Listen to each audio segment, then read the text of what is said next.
మారుతున్న వాతావరణంలో సుదూర భవిష్యత్తులో సంభవించనున్న విపత్తు మన ఆరోగ్యంపై ప్రభావం చూపుతున్నందున ప్రతి ఒక్కరూ విరివిగా మొక్కలు నాటి వాటిని సంరక్షించాలని లయన్స్ మాజీ గవర్నర్ డాక్టర్ బాదం బాలకృష్ణ పేర్కొన్నారు. బోట్లబ్ ఉద్యానవనంలో లయన్స్ క్లబ్ కాకినాడ స్టార్స్ ఆధ్వర్యంలో ప్రపంచ పర్యావరణ దినోత్సవం పురస్కరించుకుని మొక్కలు నాటారు. ఈ సందర్భంగా ఆయన మాట్లాడుతూ ఇప్పటికీ ఉష్ణోగ్రతలు మానవ శరీరం భరించే శక్తికి మించి ఉంటున్నాయని అన్నారు.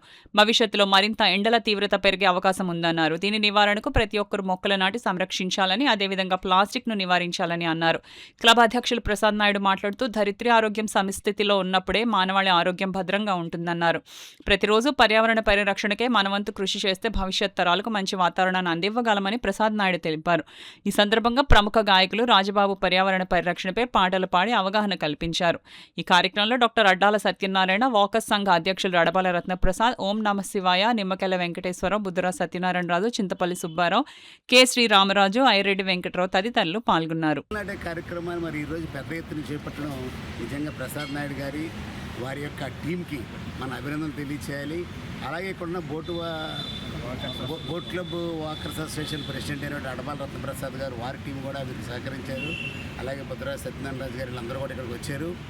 ప్రత్యేకంగా ఇదే కాకుండా ప్లాస్టిక్ వాడకాన్ని కూడా తగ్గించుకోవాలి. మరి నేనైతే మార్కెట్కి వెళ్ళినప్పుడు ఒక రెగ్జిన్ బ్యాగ్ని తీసుకెళ్తుంటాను. రెగ్జిన్ ప్లాస్టిక్ అంటే కొద్ది త్వరగా భూమిలో కరుగుతుంది.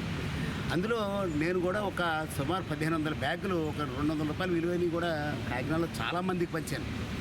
అది తీసుకెళ్తే చాలా సామాను పడతాయి. అరలుండి రకరకాల కూరలు కానీ లేకపోతే ఏ ఐటమ్స్ వేసుకున్నా సరే విడదీసినట్టుగా ఉంటుంది. ప్రజలందరూ అలవాటు చేసుకోవాల్సింది ఏంటంటే వారి స్కూటర్లో కానీ కారులో కానీ 1-2 బ్యాగులు, పొట్ట సంచులు కానీ ఇలాంటివి పెట్టుకుంటే ఖచ్చితంగా మనమే సగం పొల్యూషన్ కంట్రోల్ చేసి అవుతాం. తెలుసో తెలియకో బజార్కి వెళ్ళడం, ప్లాస్టిక్ సంచులు తీసేసుకోవడం, ఇవ్వకపోతే మళ్ళీ అతని మీద దెబ్బలాడడం, అమ్మేవాడి మీద, ఇవన్నీ జరుగుతున్నాయి. కాబట్టి చెట్లు నాటడం, మరి అలాగే ప్లాస్టిక్ వాడకాన్ని తగ్గించుకోవడం, అలాగే నీటి వాడకాన్ని కూడా తగ్గించుకోవాలి. చాలామంది మరి వాష్ బేసిన్లో కుళాయి తిప్పేసి బ్రష్ చేసుకుంటూ ఉంటారు, అయ్యేదా కట్టరు. ఇలాంటి చిన్న చిన్నవి చాలా ఉన్నాయి. అలాగే మరి నీటి గుంటలు తవ్వడం, ఇవన్నీ కూడా మనం చేయగలిగితే మన పర్యావరణాన్ని మనం రక్షించుకోవచ్చు. మన పిల్లలకి మనం మన ఆస్తులు ఇస్తున్నాం, ఈ డబ్బు కానీ లేకపోతే నగలు కానీ లేకపోతే ఇంకోటి కానీ. దాని బదులు అది ఎలాగో ఇస్తూ మంచి పర్యావరణాన్ని ఇస్తే రేపు పొద్దున్న వాళ్ళు పెద్ద అయిన తర్వాత మన మనవలు అవ్వచ్చు, పిల్లలు అవ్వచ్చు, ఆక్సిజన్ సిలిండర్లో భుజాల మీద పెట్టుకొని మోసుకెళ్ళే పరిస్థితి నుంచి తప్పించవచ్చు.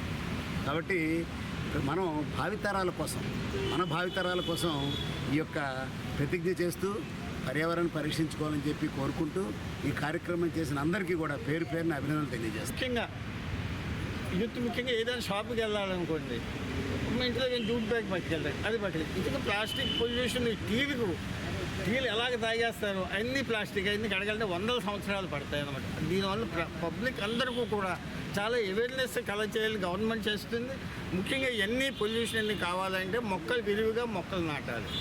మొక్కలను మన ప్రధానమంత్రి గారు కూడా ఒక స్లోగన్ ఇచ్చారు, ప్రతి ఒక్కరు ఒక మొక్క నాటి మీ అమ్మ పేరు మీద దాన్ని సంరక్షించి పెంచి బాధ్యత కూడా మీరే తీసుకోవాలంటున్నారు. కానీ చాలామంది చేయట్లేదు. అంతా కూడా యూత్ అందరూ కలిసి చేస్తే బాగుంటుంది. అలాగే మన ఫారెస్ట్ పాలసీ ప్రకారము మనకి ఎంత పచ్చదనం ఉండాలంటే 33% ఉండాలి. 33% ఎక్కడ ఉంటుంది? మన ఇండియాలో ఓవరాల్ ఎక్కేసుకుంటే 25% అడవులు ఎన్ని ఉన్నాయి, సామాజిక అడవులు అవి. మన ఆంధ్రప్రదేశ్ గవర్నమెంట్ కొంచెం ఈ పచ్చదనం కొంచెం ఇనిషియేటివ్ తీసుకుంది, అది 29%. మన పర్యావరణ శాఖ మంత్రి కొణిదెల పవన్ కళ్యాణ్ గారు నేను ఈ పచ్చదనాన్ని 50% చేస్తానని చెప్పారు. దాని గురించి ప్రయత్నాలు జరుగుతున్నాయి. డ్రోన్ల ద్వారా అడవుల్లోని ఇట్లా విత్తనాలు చెల్లి పచ్చదనాన్ని పెంచడానికి చాలా కృషి చేస్తుంది. అలాగే ప్రతి ఒక్కరూ కూడా తన స్వార్థం విడనాడి సమాజానికి ఎంతో కొంత చేయాలని ఈ సొసైటీలో కూడా ఎవరైనా ఒకరు ముందుకు వస్తే వాళ్ళు వెనకలాగి వాళ్ళు కూడా ఎక్కువైపోతున్నారు. ఆ ఈర్ష్యాద్వేషాల పక్కన పెట్టి మన సొసైటీ కోసం చేస్తున్నామన్న కాన్సెప్ట్ తీసుకుంటే మన ఇండియా చాలా సూపర్ పవర్గా అందులో 2040లో భారతదేశం సూపర్ పవర్గా అభివృద్ధి చెందిన దేశంలో ఒకటిగా ఉండాలని ప్రధానమంత్రి కలను సాకారం చేయడానికి